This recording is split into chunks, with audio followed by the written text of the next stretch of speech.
السلام عليكم ورحمة الله وبركاته. ازيكم عاملين ايه؟ وحشتوني كتير. تعالوا هنعمل ديكور كده بسيط لأوضة الأطفال. ان شاء الله يعجبكم، هيلم معاكم ألعاب أطفالكم كلها بجد والله، يعني بدون مبالغة. من حتة خشبة بس كده بسيطة. الخشبة ديت فايبر، خشب فايبر. دي كانت موجودة عندي، فانا قلت استغلها وكده.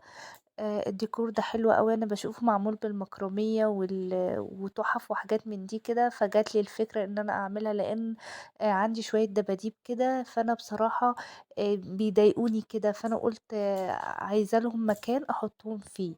اول حاجة بقى هنسمي الله، ومعانا بقى الخشبة اللي هي الفايبر دي، واي قطعة قماشة عندك. مش لازم ان انتي تغلفيها كلها عادي، يعني انت كده كده ترصي الدباديب عليها فمش هتبان. بس انا بقى خرمت خرمين من على الطرف كده زي ما انتم شايفين. انا عملتها بالسكينة، خرمتها بالسكينة كده، لان الفايبر ده ناعم خالص، ويعني سهل ان انتي تقطعيه او سهل ان انتي تخرميه او كده يعني.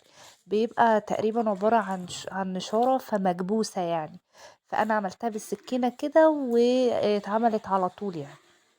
بعدين بقى غلفتها بمسدس الشمع، وبدأت ان انا مكان الخرم اللي انا خرمته في الخشب اخرم القماش، علشان لما انزل الحبل منه.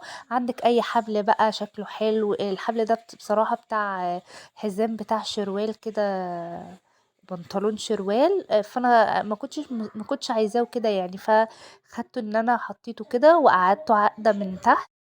ربطته ليه بقى؟ علشان لما اجي اعلق الحبل ده مكان الربطة دي، ان هي ما تدخلش مثلا في الخرم فتفلت فالرف يقع، لان العقدة ديت هي اللي يعتبر هتشيل الرف.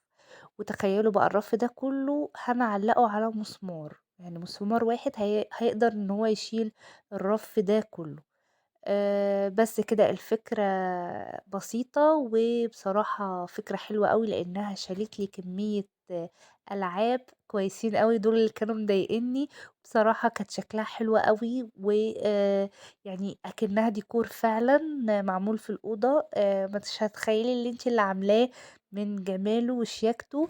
بصوا منظر الأوضة بصراحة شكله حلو قوي. يا رب الفيديو يكون عجبكم زي ما عجبني، وما تنسوش لايك وشير وسبسكرايب للقناة لو أول مرة تشوفي القناة، وفعلي زر الجرس عشان يوصلك كل جديد من إن شاء الله. وأشوفكم في فيديو جديد وأفكار جديدة، وباي باي.